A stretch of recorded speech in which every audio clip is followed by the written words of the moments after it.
মহরম ভাই সিম কিনছে, আমাদের মহরম ভাই সিম কিনছে। মহরম ভাই মানা মোবাইলটা হ্যাং করছে আমার। আর মহরম ভাই কি আছে, কি সিম আছে আপনার? 64 মহরম ভাই কি সিম আছে?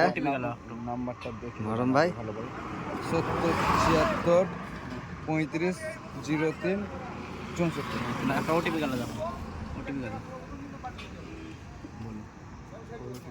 ওই যে হ্যাঁ উপরে, হ্যাঁ আলাদা থাকবে, দেখো মেসেজ বক্সে যাও। মহরম ভাই কি সিম আছে আপনার পুরনোটা? এয়ারটেল। দাও দাও, এদিকে টাইম পাস করি না, এদিকে দাও। ওকে দাও, ওকে দাও। ওদিকে দেখান, এদিকে কি দেখছেন আপনি? আপনাকে দেখছে, আপনার রিচার্জ না আর আপনি নাম্বার আছে